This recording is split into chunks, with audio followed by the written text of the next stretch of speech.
Welcome to the Speak Your Way to Cash podcast, a podcast where we teach speakers how to land paid speaking engagements and corporate contracts. Each week, we deliver high-quality content that teaches you how to level up your speaking business. Be sure to join the Speak Your Way to Cash Facebook group after having your mind blown by this information-filled episode. Now, here's your host, Ashley Kirkwood, lawyer and professional speaker. This is the Speak Your Way to Cash podcast.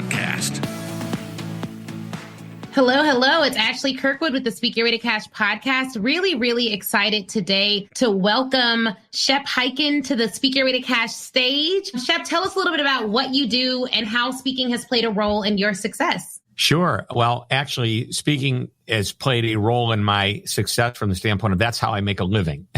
And that's the main way I make a living. We can get into it a little bit later on, but I have 7 specific revenue streams that are important to recognize as a speaking business. It's not just do a speech, get a check. That's all I do. But what do I do and what do I talk on? Well, Ashley, the best way to do this is to ask you a question. Have you ever walked away from a business, hung up the phone from talking to customer support, walked away from any type of business really and thought, wow, that was an amazing experience? Well, that's what I hope, and I see you're nodding your head yes. So that's what I help my clients achieve, is to help them create amazing experiences for not just their customers, clients, patients, members, residents, whatever they are, guests, but also their employees. Yeah, awesome. And I love that you mentioned that you have 7 revenue streams in your business, and I do think that's important to note. Can you name the 7 streams? In alphabetical order or chronological? Sure. Understand that when I did for many, many years, when I first started, and this was way back in the day before you were probably even born. I know I look much younger than I am. The only way I made money was really getting out and doing a speech. And that's not a business. That's a practice. I, for whatever reason, decide I want to take the day off and I don't want to speak that day, yet I get called for an engagement. It's over. I'm not making money. If I want to take 2 weeks off for vacation, not making money. I then wrote my first book and realized, hey, this is kind of cool. Revenue from something other than getting on stage. So here are the 7 areas. Number 1, it's me speaking, and that could be on stage or now virtual speeches, which include any type of presentation that's online of any kind, webinars, regular types of presentations, fireside chats. So that's number 1. Number 2, I rewrote all my content as a training program, and I hired trainers to deliver my content. And I've got one gentleman in particular, he's full-time with us, and then we have other trainers that we subcontract with. Our third area is I have on-demand information, on-demand training, if you will. And that is a number of courses that I've created that are set up to be viewed on demand, online. We have clients that license this out for all of their employees, or an individual can buy the courses if they'd like. That's number 3. Number 4, book sales. And the only reason I include them as number 4 is of these typical generators of revenue, this one's probably on any given year the lowest, unless there's a book launch, which we have another one coming out this year. We had one last year. So there was some pretty significant numbers related to royalties and books and money made from that. Number 5 are special projects. For example, a client might say, Shep, we don't want you to speak, but we want you to create a series of videos for us, which I do that quite often. Number 6, sponsorship. So if you go to like my YouTube page right now, you'll see there's, for lack of a better term, naming rights on my YouTube page. We have the YouTube page, we have my podcast, and we have my newsletter/blog. Those are 3 opportunities for clients to say, hey, I want to put my ad, my name, whatever there, and we just charge a monthly fee for that. And finally, number 7 is the influencer role. Having done this for a number of years and staying in my lane, which is a real important lesson. If you are a speaker that talks about many things, you will not achieve influencer status, which is where when you speak, people listen and take note and you influence an industry. I'm very honored to be able to say that, we have a lot of Twitter followers, a lot of LinkedIn connections and followers. And when these add up, it's significant enough that clients will ask me to sometimes just attend a meeting just to sit in and listen to speeches and tweet. And I jokingly say I get paid to tweet. That's an influencer role, paid to be on maybe a panel, that type of thing. So those are the 7 streams of revenue. Okay, awesome. And then I had a question about one of them, because I know for number 5, I believe you said to create video. Are you segmenting that out from creating on-demand trainings? Correct, because it's specialized, it's very personalized, it's customized, and many times I'll take an existing video, re-script it, reshoot it, put it in the background. So what you see here is we're in my office. We have my team on the other side of that wall. There's 3 people that sit over there, and behind me is a studio on the other side of that wall. And it's not a huge studio. I took what I would consider small office, oversized closet. They tried to convince me that this was an office when I moved in here. I said, no, it's not. And we turned it into a studio. We have multiple cameras, lots of lights hanging all over the place, microphones. We have a complete green wall that's been painted for the green screen. We also have a white wall. So if I want to shoot against a plain white background, but really with today's technology, we take that green screen, we can put any background behind me. And when a client says, well, I really don't want a background, I go, great, let's just make it white. And even though I'm shooting against a green screen, we do the white background, the turquoise background with their company color. Maybe we'll put their logo in the corner just to give it a little bit of a personalized feel. That's a pretty cool way to do it. I've got a project coming up where I'm not going to be on location. This particular client has 100 and some odd locations, and they want me to personalize the video. So I said, just give me footage, a video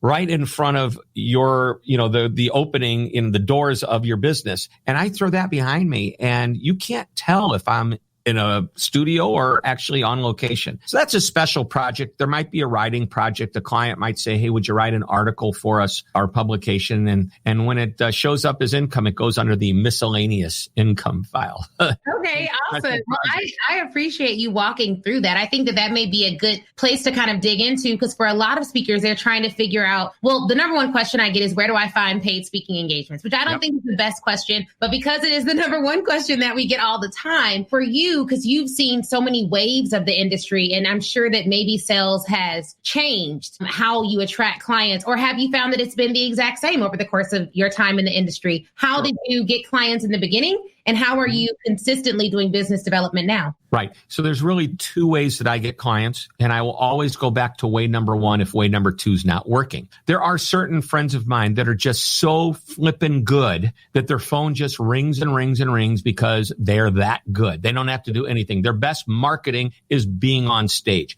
I will tell you that one of my friends that did 125 engagements back in 2008 or 7 or 8, whenever it is, right before that recession hit here in the U.S., did 125 engagements, average price $25,000. So you can do the math. That's a couple million plus dollars. In the middle of that recession, he did 4 engagements that entire year. We talked about it. What happened? Well, you're not fishing a fish or jumping into the boat without you having to really catch them. It's just, you're so good, the phone would ring. But why did the phone stop ringing? Because your clients stopped having meetings. But not all clients did. He asked me, how did you stay so busy? So even in 2008, I was still doing what I started to do back in 1983. That's a long time, right? Mm-hmm. So here's the secret. Okay. My friend, he passed away. He would be 102 now if he were still living. Bud Dietrich was my mentor, my friend. I jokingly call him my illegitimate father, although he's not allowed to call me his illegitimate son. Bud said to me, Shep, if you would work 40 hours a week at getting business, you'll be successful. Now, let me define what that means. When you go to write your speech, you can do that on the evenings and the weekends. When you go to practice, you can do that on the evenings and the weekends. Same thing with research. But if you pick up the phone,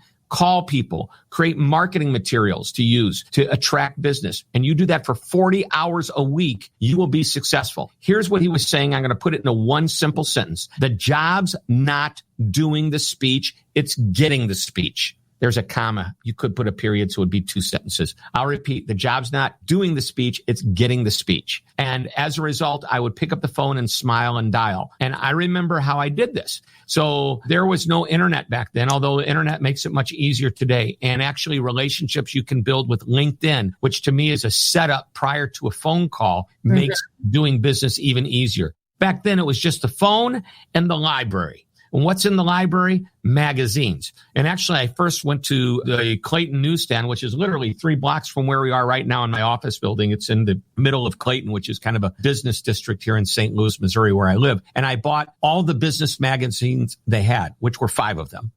The different magazines.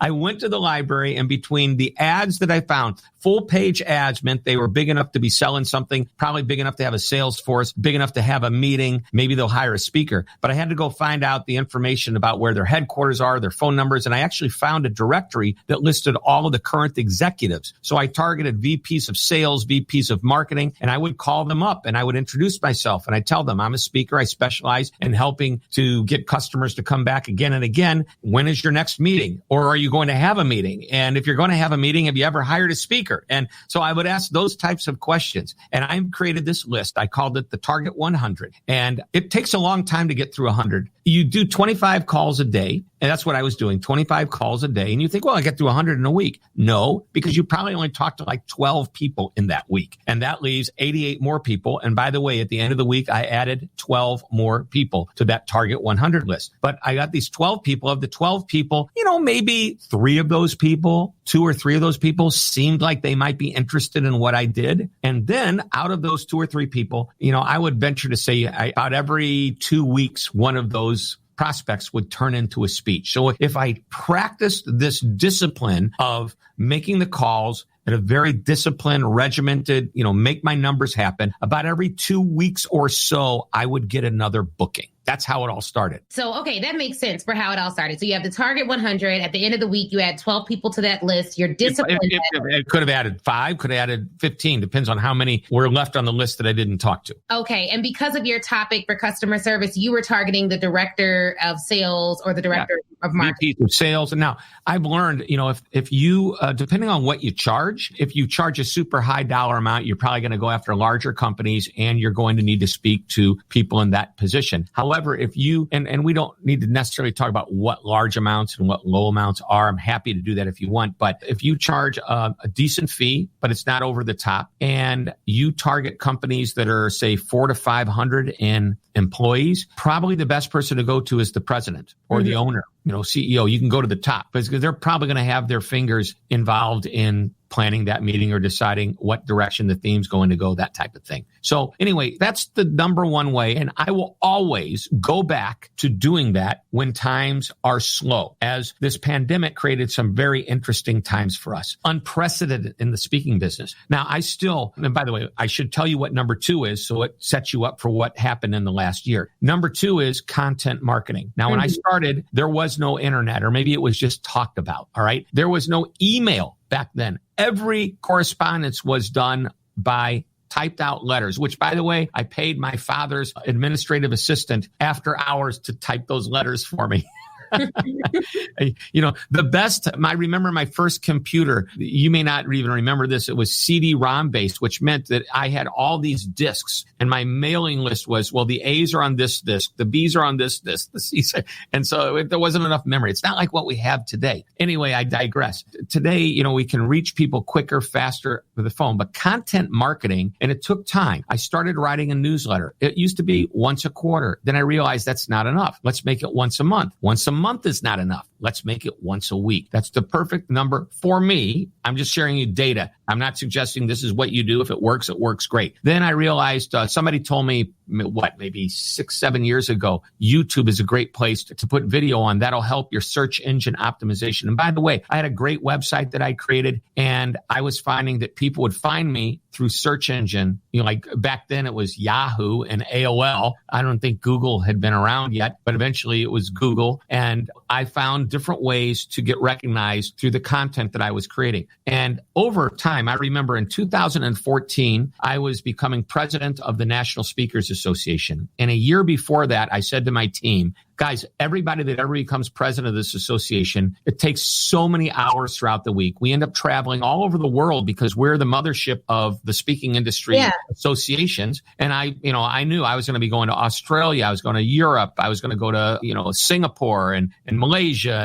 And I was going to be touring the world, Africa, all of these different, and I'll be gone. All of my friends that have been president said my business tanked. And it took almost 2 years after that to build it back up. I said, well, I'm not going to let that happen. So instead of writing one article a week, I started writing 2 articles a week. I started posting 2 videos a week. And I started just building and building this content machine. And I will tell you, I had great success because when you post content on the internet, it's not your local advertisement. Right. The world sees it. So when I went to Singapore, I had 3 speaking engagements. When I went over to Australia, I had 5 speaking engagements that I could get paid for while I'm over there working or doing my gratuitous work for the National Speakers Association and being part of that in my volunteer position. So it really worked rather well. Mm-hmm. And coming out of that, I said, we don't need to stop. I've got a 7-day-a-week content marketing schedule and we don't let up. It is relentless. It's disciplined. And really that's been the key to getting that phone to ring. And the fact that when I'm on stage, the goal is replace every speech with another speech. Yeah. And you get to do that quite a bit if there's people in the audience and that like what they see you do.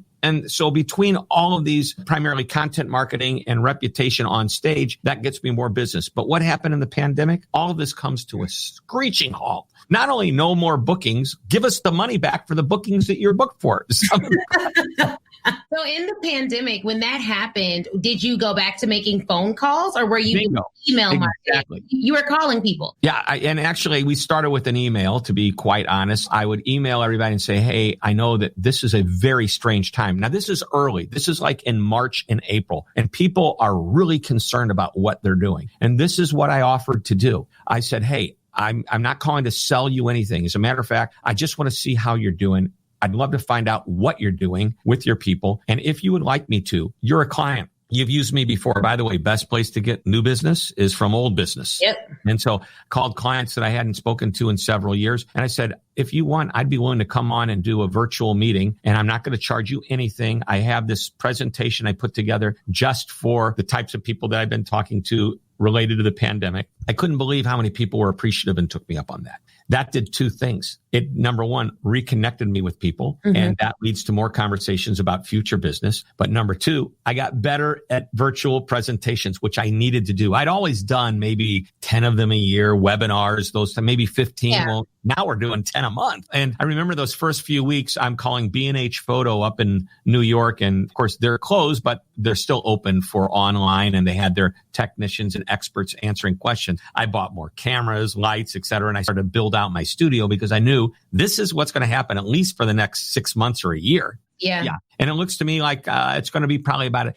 By the way, this will always be. We are now able to do virtuals 2 years from now, 3 years from now. But I believe the speaking business, I've got 2 different business plans right now. One that says it's coming back by September, October. I should see myself on more stages again. Okay. Not maybe as many as 2019, but it's looking like it's coming back. And then I have a plan that says it's not going to happen for another year and a half, meaning 2023. And how will I survive? That's what I think. I think 2023, just based on how my clients are. And we have so many university clients that are fearful about the risks associated with having people in person. But then some of our pharma clients have started to have in-person meetings again. So they are actually, reconvening, but in a hybrid way. So I don't know. But then I have insurance companies. One of our big insurance company clients has decided that they are going to you can't even come back into the office in some of their offices until September at the earliest when they give people the option. But it's optional because people are worried about risks. So right. And large companies. And when I'm talking large, I'm talking the biggest companies like the Microsofts, the Apples, the Oracles, the SAPs. So these clients I've heard nothing. They've said, oh, Shep, we're definitely not going to do anything. But some of them have said it'll be at least a year, maybe a year and a half. Well, you know what? We're approaching we're almost in the springtime now. So that could take us into end of 22 before they start having more big meetings, maybe 23. I need to be able to properly budget, plan, and run my business accordingly. So those are the huge companies, the little companies, smaller companies, small associations where you're not going to have, 30,000 people show up for a conference and take over an entire, portion of a city. Those are happening, and some of them are happening now. I have a friend of mine, and his calendar is filled with in-person engagements, but again, totally different type of business that he goes after than I do. So, and it works for him, and it works great for him. It's been working great. He's a hardworking guy. By the way, his motto is speak, get paid, pretty much nothing else. He does write books, but other than that, that's what he does.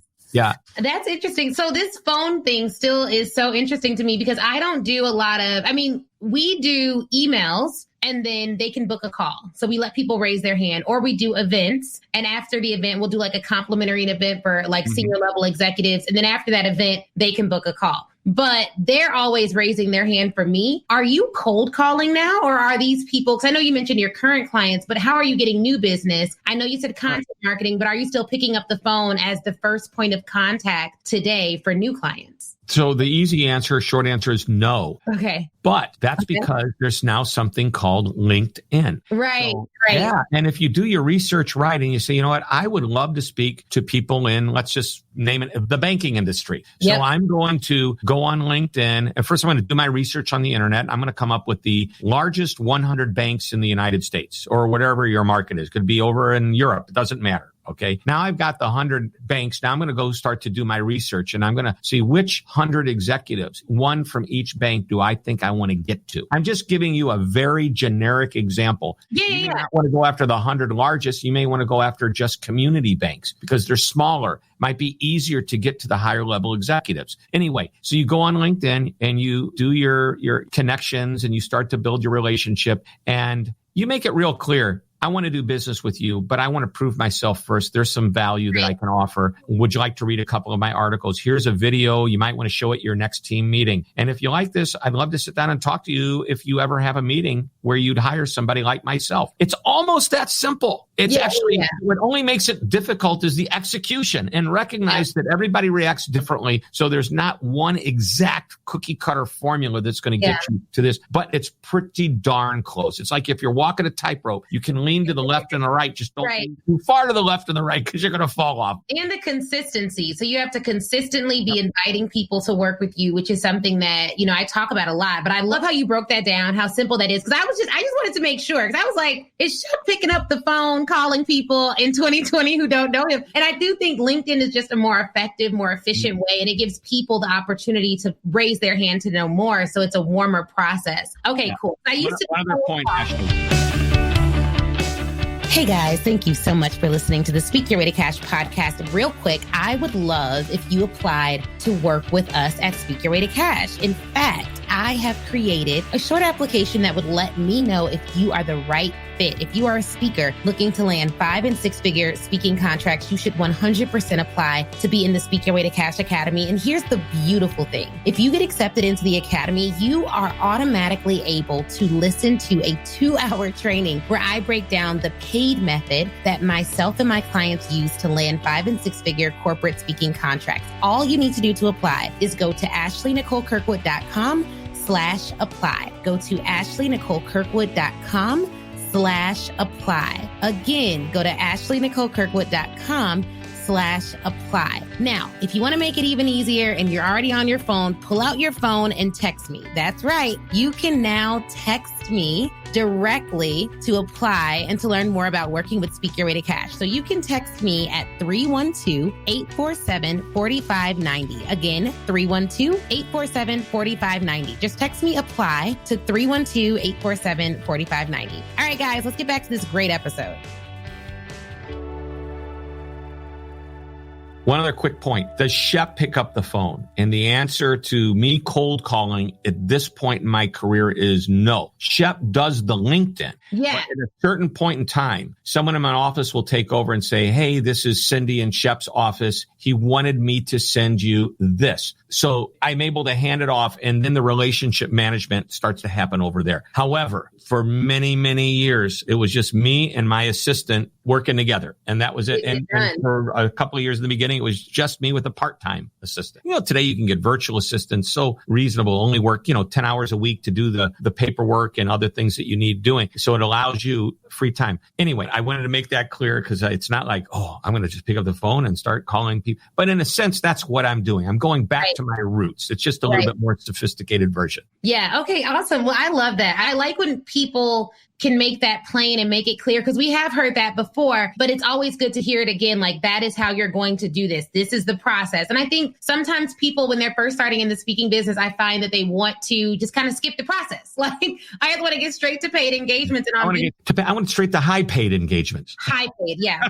So, I mean, the thing is, though, what I always tell people is, like, there's a difference between you going in as a one-time speaker and developing a relationship as a consultant and going in with a sophisticated proposal. And you just have to choose the game that you want to play within, because I never wanted to be on hundreds of stages a year, but I did want to make sure I had contracts valued at $60,000 to $70,000 each. So it's just a different game, but it's typically not just the one-time engagement. But you mentioned the on-demand training. So in the scope of your 7 revenue streams, speaking, training, and then hiring other trainers to give those presentations, and then on-demand training, is speaking still the number one revenue source? Well, it is. And really, there have been some years that the non-speaking revenue actually creeped up higher. But overall, the on-demand training, which is, if you want to see an example of it, and I'm not trying to sell anything, just as speakers, go and look as an example. Shepard, Shepard, actually even easier than that, shepondemand.com. Okay. That'll take you to my front door of the website of the training that we sell. And you'll get to see an idea of what it is that I sell. We sell that 2 ways. First is consumers, which, by the way, we hardly sell any to consumers. And the reason is because for what I do, it's not like personal self-help motivation. Well, I'd buy it if my company would pay for it, is a lot of what we hear. Keep that in mind. So if we sell 2 licenses, 4 licenses, 8 licenses in a month, it's really not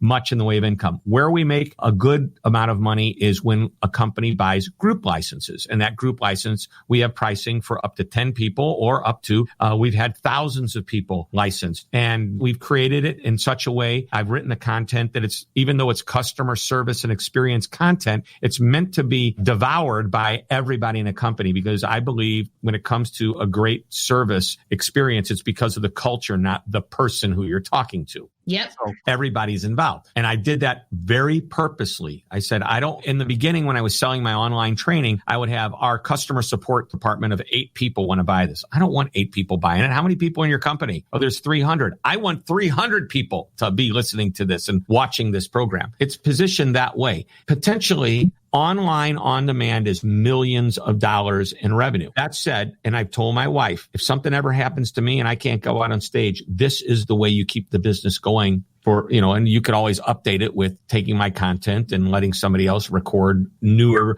more modern looking videos or up to date looking videos. But basically, a lot of the content I cover is foundational. And it's been, whether it's 10 years ago or 10 years from now, it's going to be important. So I'm on the website, the shepondemand.com website, and I'm wondering, I know that you have the individual licenses, but for the corporate licenses, it seems like they need to inquire with you. And I think Correct. A lot of people, their concern is, or the challenge with this is like, how do you set your pricing? Like, we've had companies, because I've done market research on this for our own licensed products. And there are some companies that are like, all right, for a one-time training that we can put all our new hires through, we're willing to buy a license for $50,000 per year for that right to put unlimited employees through it. But then there's other companies that are like, we want to pay $15 per person for 1,500 people. And so how did you come up with your pricing structure for licensed trainings? Sure. And so, by the way, I would love to get contracts that are $50,000 or even $15 a person. And let me explain why. I'm teaching customer service, how to be friendly and nice and manage the experience of customers. If you were going to look for a sales training course where, say, for example, if you've got a company that has 1,000 employees, I'm going to charge you $4 per employee per month. It's $48 a person for the year. Okay. Maybe even a little less when there starts to be an economy of scale. Keep that in mind. If you've got 25 people on your sales team, I can sell you a license, not at $48 for the year. I could sell you one at $1,500 for the year, $2,000 for the year, maybe more. Because what I can do is I could show you a way that was truly going to give you ROI. Before you started using my content to sell, this is what you were making. Now, not even a year later, 3 months later, 1 month later, you can see the difference. Sales training is going to be much more expensive. The way I look at it, if it's cultural, everybody should buy it, or everybody should not buy it. The company should buy it for everybody and get into it. So I price at a very low, much lower price point. Now, if you've got 8 people on your team, we've got a license for up to 10 people. And it's very, very reasonable. And if you've got 20 people, we've got so it goes up to 10 people, up to 20 people, 50 people, 100 people, and then it goes 100, 1, 2, 3, whatever,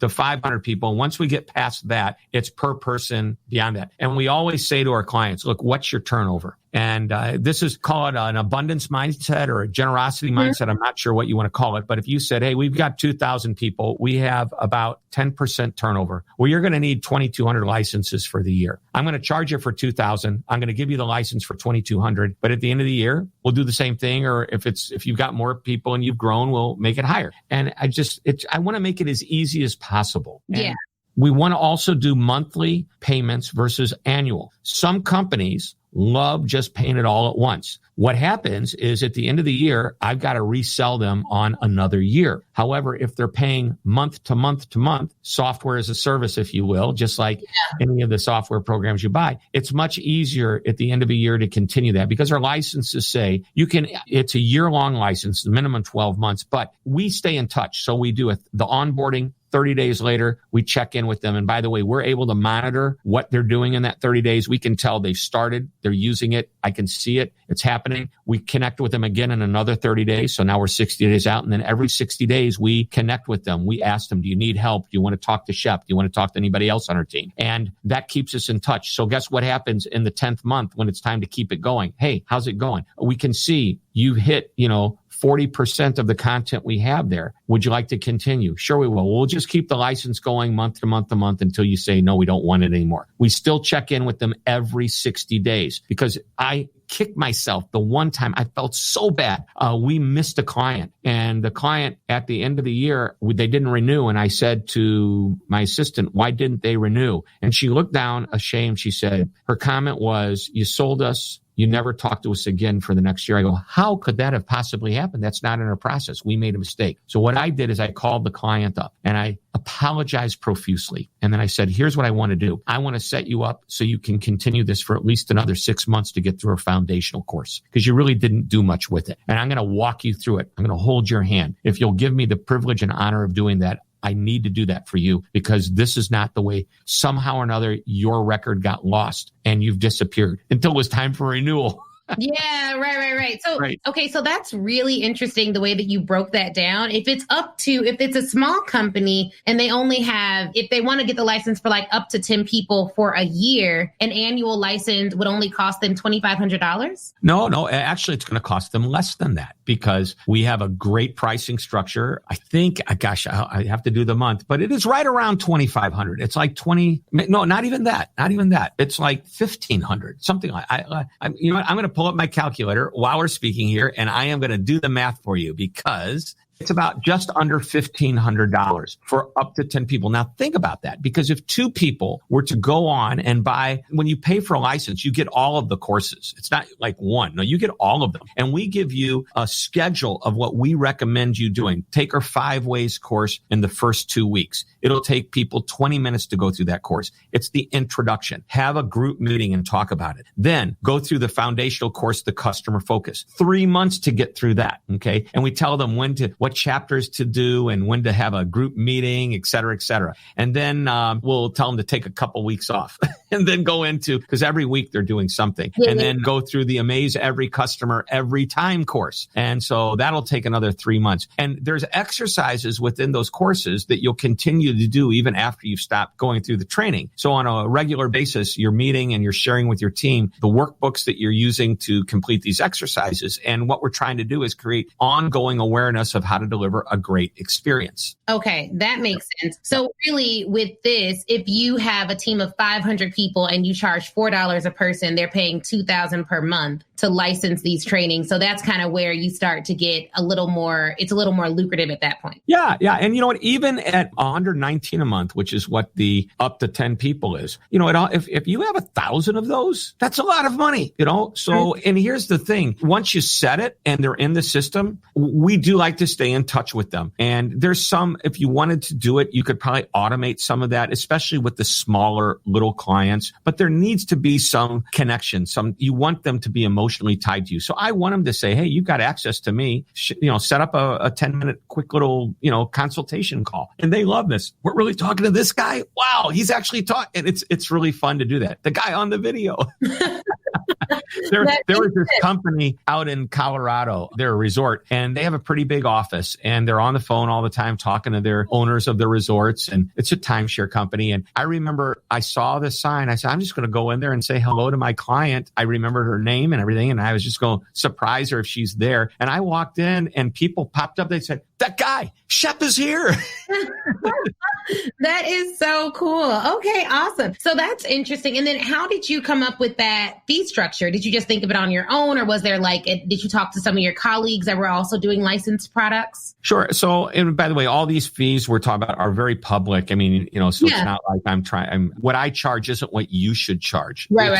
It's how I charge monthly, annually, one price, whatever the type of system. I'm on, my platform is Lightspeed VT, Lightspeed Virtual Training. And the beauty of that is the revenue share with the platform is based on a percentage of revenue, not a per person price that I have to pay Lightspeed, which means I have flexibility. And Brad, the owner, Brad Lee, Charlie China, Cina, Charlie is my main guy over there, but Brad's the owner. We'd sit down and we'd have these strategy meetings on how to properly price. Like we said, he says, Shep, you should be charging more. And Charlie's quick to say, yeah, but he's not selling sales training. He's selling customer service. He's trying to get more people on the platform, not just the sales department. Which is a different model. And that's what I hope that people listening understand that, Shep understands his model. So you want to make sure when you're pricing, you understand your model. Are you going to go the volume way, or do you want to do something different? And it sounds like you provide the platform for them too. So that is in that platform that you host all your trainings on, that these companies are able to onboard and log into and all of that. Right. And it's a very sophisticated system. And by the way, you're a leadership presenter, speaker. Yeah. You're going to be selling leadership programs that are probably a couple thousand, 3,000 or more, depending upon how robust that system is, versus a guy like me that's trying to teach the most recently hired employee how to properly answer the phone.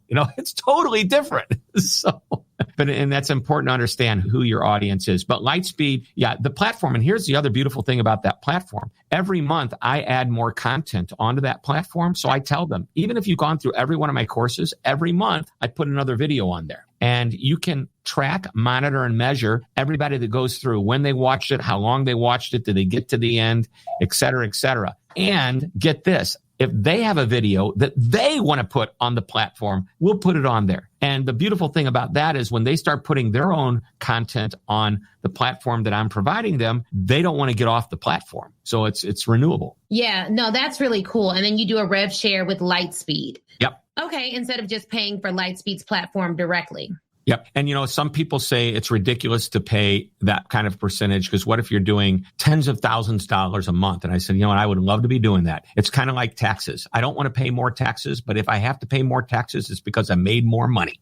It's that simple. And Lightspeed provides this incredible platform that's constantly being updated. They have, I'm going to say, about 100 and some odd people in their offices that are, IT people that are constantly improving the platform. When I first got on this platform, the way he sold it to me, Bradley said, Shep, you are driving a Chevy. I already had a good system. He says, but you need to be driving the Mercedes, the Lamborghini, whatever you want to call it. You're the best at what you do. He was just feeding my ego a little bit. You're the best at what you do. You should be on the best platform. And I said, well, prove it to me. And when he showed it to me, I went, holy wowza. I mean, that's amazing. I mean, we have the ability for our clients to track and monitor everybody, as I said, but the participant can take notes right into the system and save the notes. They can share notes. They can make an announcement to their team. Hey, I completed the course. We can gamify it. There's so much. I can't even do it all. There's so much. Yeah. And that's actually really important, because I know for a lot of the programs that we've sold and help our clients negotiate, we've created the content and the client actually buys the content outright. So they buy the exclusive license to it and they put it on their own platform. But there is a bucket of clients that is always like, can you host everything? There are so many platforms out there, but a lot of them are not user friendly or robust or made for scale. So it sounds like this may be made for scale. So I'm going to have to look into it. I did post the link for all of you. Well, for those of you listening,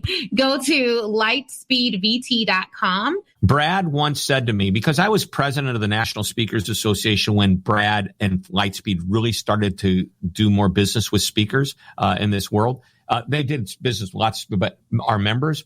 And I said it would be complete, and you're a lawyer, conflict of interest for me to start taking some kind of referral fee. So Brad says, well, what can I do for you? I said, you know what? When I call you and just, if I need it quick, get it for me quick, because it takes a while to get a lot of this done. And just take care of me. And I think he would have taken care of me either way, but that's all I ask for. So Charlie, when I come to Las Vegas, he likes to come and visit me, and we flip for the check. He doesn't even buy me lunch.